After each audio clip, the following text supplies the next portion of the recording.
mag'firat qiladi. Inshaalloh hammalarimiz bandani qalbiga yetib turgan holatda gunohlarimizni e'tirof qilib, Ramazonni kechasida Rasululloh gunohlaringizni so'rang degan paytda qalbimiz erib turibdi. Allohning paytida turibmiz, qiblaga yuzlanib turibmiz.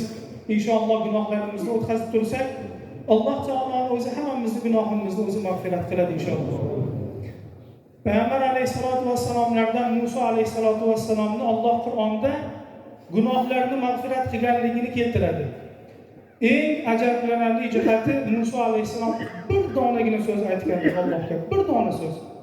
Robbi g'firli deganlar, Robbim meni mag'firat qil deganlar, fag'afara lahu, Alloh uchun mag'firat qildi. Musa alayhisalom kuch-quvvatga to'lgan paytlarida, rosa quvvatga to'lganlarida ko'chaga chiqsalar peshin payti ikkita kishi urushib turibdi. Ikkita kishi, bittasi Bani Isroildan, Musa alayhisalomning qavmlaridan, bittasi esa boshqa qavmdan. O'zlarining qavmlaridan bo'lgan kishi Musa alayhisalomdan yordam so'radi. "Ey Musa, yordam qil, kuchim yetmayapti" dedi. Musa alayhisalom ham yosh yigitlar, navqiron bir uradilar, o'lib qoladi. Bir mushlarda o'ldirib qo'yadilar. Kattagina kishini urib o'ldiradilar. O'sha zahoti Robbi inni zolamtu nafsi dedilar. Men ey Robbim, sen qaytargan bir gunohni qo'ydim, nafsimga zulm qildim dedilar. Robbi g'firli deganlar shu payt. Robbim meni mag'firat qilgin deganlar. Alloh taolo Qur'onda shu oyatni keltirib turib, darrov orqasidan fa g'afara lahu deydi. Bas biz uni mag'firat qildik deydi. O'sha zahoti mag'firatini so'radi, gunohini e'tirof qildi, Allohga tavba qildi. Alloh o'sha joyda Payg'ambar alayhisalom, Musa alayhisalomni gunohlarini mag'firat qildi. Buni bizga Qur'onda keltiradi. Nima uchun desa, siz bilan bizga ham Robbimiz shunaqa mehribonligini, bittagina kalimaga, bitta so'zga Allohning rahmati shunchaligini siz bilan bizga Alloh bildiradi bu Qur'onda. Inshaalloh shu o'qilgan joyda, o'tirilgan joyda har kim gunohini e'tirof qilib tursa, qalbidan o'tkazib tursa, Alloh mag'firat qiladi. Iyyaka na'budu va iyyaka nasta'in o'tkazyapmiz. Iyyaka na'budu va iyyaka nasta'indan keyin bandaga so'ragani degan Alloh taolo. Banda bundan keyin bu kalimadan keyin so'ragan bo'ladi deydi. Inshaalloh bizning so'rovimiz Allohning mag'firati bo'ladi. Yana Qur'onda keladigan Yunus alayhisolatu vassalomning qissalarida ham ko'radigan bo'lsak, Yunus alayhisolatu vassalom qavmni Allohning diniga da'vat qiladilar. Lekin da'vat qilayotgan paytlarida yuraklari siqilib ketib, biror kishi iymon keltirmasa, deb qo'l siltab, darrov chiqib ketadilar. Alloh taolo shu qilgan ishlarini gunoh deb qabul qiladi. Gunoh deb qabul qiladi. Sabr qila olmaganliklari, Allohning iznisiz chiqqanliklari. Darrov bitta baliqni yutib yubordi Alloh. Baliqni qornida turdilar. Baliqni qornida turib, Allohumma inni zolamtu nafsi dedilar. Ey Robbim, men o'z nafsimga zulm qildim dedilar. Sendan boshqa iloh yo'q. Meni gunohimni mag'firat qil deb baliq qornida turib doim duo qiladilar. Alloh taolo u kishining duolarini ijobat qilganligini ham Qur'onda keltiradi va uni biz zulmotdan nurlarga chiqarib qo'ydik dedi. Nima uchun desa, gunohlarini mag'firat qilganligini va gunoh qilganliklarini misolini bizga Qur'onda keltiradi. Alloh taolo bittagina sabr qilmay ketib yuborganliklarini gunoh deb qabul qilib bir baliqqa yutib yubordi. Biz bugun Alloh qilma degan narsalarni qilib tursak ham Robbimizni qarang rahmatini, shuncha ne'matni bizga berib turibdi. Hali bizni biror bir baliq, hali bizni biror bir yer yutib qo'ygani yo'q. Yo bizga berilayotgan ne'matlar to'xtab qolgani yo'q. Hali bizga berilayotgan jamiki yaxshiliklar kamayib qolgani yo'q. Shuncha gunoh bilan ham Allohning ne'matidan bemalol bahramand bo'lib turibmiz. Bu ham siz bilan bizga Allohning rahmati. Inshaalloh Alloh bizni mag'firat qiladi. Payg'ambar alayhisalomning davrlarida bu Alloh taoloning bandani gunohini mag'firat qilishligini bunda ko'ramiz. Suhayb alayhisolatu vassalom bordilar. Suhayb o'sha Madinalik Suhayb alayhisalom, Suhayb Rumi emas.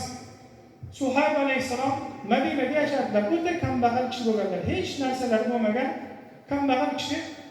Ana shundoq kishi Suhayb Madinada tursalar, Madinalik yana bitta Xalfa degan ayol bo'ladi, juda chiroyli ayol. Xalfa Payg'ambar alayhisalomning oldiga kelib, "Ey Allohning rasuli, menga Allohning roziligini topishni o'rgating" dedi. "Menga Allohning roziligini topishni o'rgating, men o'sha ishni qilay, shu bilan Allohning roziligini topay." Rosa chiroyli ayol bo'ladi. Moli ham qo'lida yetarlikgina bo'ladi. Payg'ambar alayhisolatu vassalom unga qarab aytadilarki, "Sen Allohning roziligini topishlik uchun avval biror kishiga turmushga chiqishliging kerak. Alloh seni diningni yarmini himoya qiladi. Qolgan yarmiga taqvo qilasan, Allohning roziligini topasan dedi. Kimga chiqay? Ey Allohning Rasuli, siz aytganingizga tegaman dedi. Xaridor ko'p, chunki mol ko'p, chiroy juda chiroyli. Ana shunday ayol juda ko'pchilik sovchi bo'lib turgan bo'ladi. Payg'ambar alayhisalom falonchiga teg desalar, Rasulullohning odilliklari bo'lmay qoladi. Kim bomdodga kelsa o'shanga tegasan dedilar. Bomdodga birinchi bo'lib kelsa, shunga tegasan. Shu xabar Madinaga tarqab ketadi. Madinaga tarqaydi, Suhayb alayhisalom ham buni ishladilar. Uylari yo'q, o'zlari qorachidan kelgan, oriqqina. Shamol kelsa Suhaybni og'latib yuboradi dedilar, qimillatib yuboradi. Shunaqa oriq. Shunaqa kishi. Menga tegarmidi dedilar. Xotirjam bomdodga keladilar. Bomdodga kelsalar, u kishidan avval kelgan biror kishi yo'q. Nima uchun desa, Alloh u kishiga u ne'matni berishligi uchun qolganlarni uxlatib qo'ygan. Qolganlar hammalari uxlab qolgan.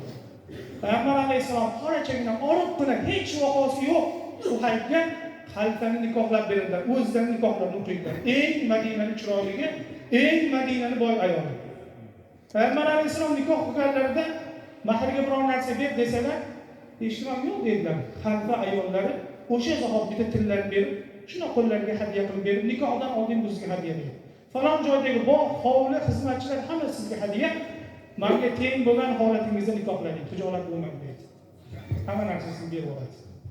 Nikohlanadilar. Payg'ambar alayhisolatu vasallam kuzatadilar. Suhayb aytadilar, aylanib yurdim, kech qildim. Yangi ne'mat qilib berilgan uy, yangi ne'mat qilib berilgan ayol, u joyga hijolatgina qilib bordim dedilar. Borsam eng chiroyli ayol o'tiribdi, chiroyli dasturxonda. Nima dedilar sahoba ikrom? Aytdilarki, ey xalifa dedilar. Men senga yetishligim juda qiyin narsa. Seni menga yetishliging hech narsa emas dedilar. Ikki tangagina ishlatsang, men darrov kelaman dedi. Seni Alloh menga berishligi bu juda katta ne'matdir. Kel shu bugun dedilar. Alloh taoloning menga bergan ne'matiga men shukr qilib aytib chiqaman. Sen mendek bir oriqqina hech narsasi yo'q bir sahobaga tekkaningga Allohga sabr qilib chiqasan dedi. Birinchi kecha. O'sha kecha duo qilib chiqadilar. Ertasiga bomdodga chiqib turdilar. Payg'ambar alayhisolatu vassalomga Jabroil alayhisalom tushib, sahobangiz kechasi bilan Alloh bergan ne'matlarni birortasidan foydalanmasdan Allohga ibodat qilib chiqdi. Payg'ambar alayhisalomga bomdodda Jabroil alayhisalom xabar berdi. Rasululloh u kishini chaqirib yo'llarga o'tkazib aytdilarki, ey Suhayb, bugun kechasi nima ish qilding dedi. Pastga qarab yo'lib turdilar, yangi kuyov. Nima ish qilding ey Suhayb? Sen aytasanmi sahobalarga? Men aytaymi dedilar. Ey Allohning Rasuli, siz ayting dedilar.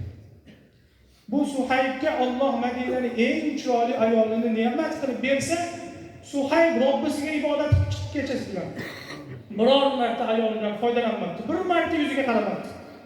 Alloh bergan ne'matda o'sha joyda Robbisini eslab ibodat qilib chiqdi. Ey sahobalar, biling, Alloh shu ish uchun Suhaybni ham ayolini ham mag'firat qildi dedi. Gunohni mag'firat qildi. Suhayb alayhisalom dodda yig'laydi. Ey Allohning Rasuli, buni sizga kim bildirdi? Jabroil alayhisalom. Duo qiladilar, ey Robbim, meni mag'firat qilsan. Men hoziyman deman. Mag'firatingdan keyin gunoh qo'yish mumkin. Meni jonimni ol, gunoh qo'ymasindan turib huzuringga toza holatda boray dedilar. Payg'ambar alayhisalomning yonlarida jon beradilar. Sahobalar dod deb oladilar, chidamaydilar. Alloh taolo Suhaybni shunchalik yaxshi ko'radi. Jonlari chiqib ketdi. Payg'ambar alayhisalom yuvib tozalab kafanlagunlaricha xabar qiladilarki, ayolni ham joni uzildi. Ikkalasi teng ko'rib qo'ydilar. Payg'ambar alayhisolatu vasallam ikkovini ko'rib qo'ydi. Alloh taolo bandasiga shunaqangi mag'firatni izon. Alloh bandasini bittagina so'raganini ijobat qilib gunohni mag'firat qiladi. Rasululloh Toifga bordilar. Toif ahli Rasulullohni toshbaron qildilar. Muborak yuzlaridan qonlar oqdi. Kavushlari qonga to'ldi. Alloh taolo Toif ahliga ikki tog' farishtasini yuborib, ey payg'ambar alayhisalom, izn bering, tog' farishtalar turibdilar, tog'ni shunday ustiga yotqizadilar dedilar. Payg'ambar alayhisalom nima dedilar? Ey Robbim, bular bilmaydilar dedi. Bular bilmaydilar, bularni kechir dedilar. Alloh taolo kechirdi. Rasulullohni qanchalik yaxshi ko'radi. Rasulullohga Allohning muhabbati cheksiz bo'ladi. Ana shunday zot bilan birgina bular bilmaydilar, bularni kechir. Hali bulardan juda ko'p yaxshi insonlar chiqadi deganlariga tog' farishtalar qaytib ketganlar. Alloh kechirgan bir qavmni. Alloh bizni kechirmasmi? Albatta kechiradi inshaalloh. Biz ham gunohlarni bilib qildikmi, bilmay qildik. Allohning azobini ko'rmay qildik. Allohning azobini eshitdik, lekin uni tasavvurimizga sig'dirmay qildik. Do'zaxning azobini his qilmay qildik. Alloh hammamizning gunohlarimizni o'zi mag'firat qilsin. Hamdamiz erib turgan joyda Allohdan mag'firat so'raymiz. Alloh mag'firatini siz bilan bizga daryo tutmasin inshaalloh. Shu masjiddan qadamimiz chiqishligidayoq gunohdan forig' bo'lgan holatda chiqishga Alloh muvaffaq qilsin inshaalloh. Assalomu alaykum va rahmatullohi va barakatuh.